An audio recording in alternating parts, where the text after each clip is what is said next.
'92, and from then on I started working for. You guys know what a civil engineer is? No. No. That's why he's here. There you go. All the sewer systems, we do all that. So it's a great career for me. It's been good. So I asked, show of hands, who's going to go to college here? Okay. Who's going to go to an engineering school? Hear from us. Go to the direct source of basically where the government assesses, how much people make. How much do construction managers make? How much do architects make? You want to look into the details from the Bureau of Labor Statistics. College. Civil engineers get paid about 70 to 80 grand. And then 10, 15 years or 10 years experience, that's with your license already. You know, license. Yes. You make about 100 grand. Guys that's been working for a long time can make easily about 150. And it's kind of ironic that the panel that we have up here, I mean, it follows the flow of the way things work in construction. You have the engineer who kind of designs it, puts it together, Architect designs too, though. That's right. and the architect, they put it on paper, Right. and then you have guys like me and my trade who actually build it. So, we need everybody. Right. It's a team. Engineer, civil engineer, or the structural engineer designs the skeleton of the building. The trades like his, and Put it steel together, workers, right. electricians, Yeah. they put them all together. So, There's a construction manager in that process as well. We got that program also.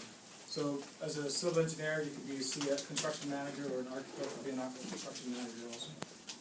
So, Do you still make the same salary when you move, or no? no, it, Depends on the area. Depends on the area. Depends Yeah. on supply and demand.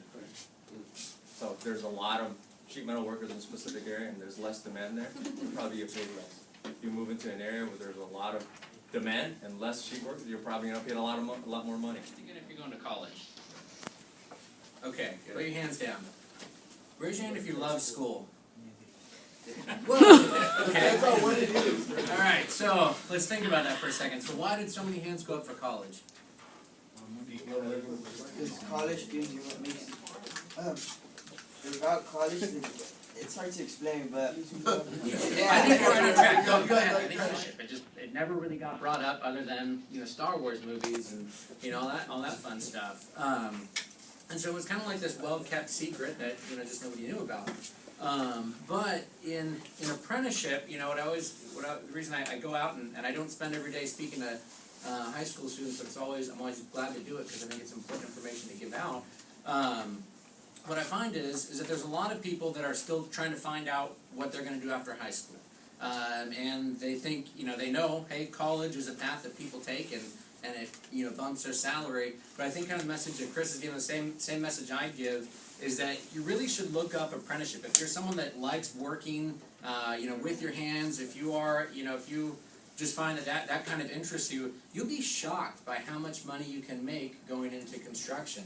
And that interview that you need, yeah, it might get you that interview you need. But when you read statistics that, hey, this group makes this amount, they're making that amount because they know what they're doing, not because they had a piece of paper with their name on it. So no matter what route you go, that's one of the most important things is get something from it. If you go to college, don't waste your time. Get something from it. If you go through apprenticeship, it's designed for you to get construction. Now you hear these folks talk about apprenticeship, correct?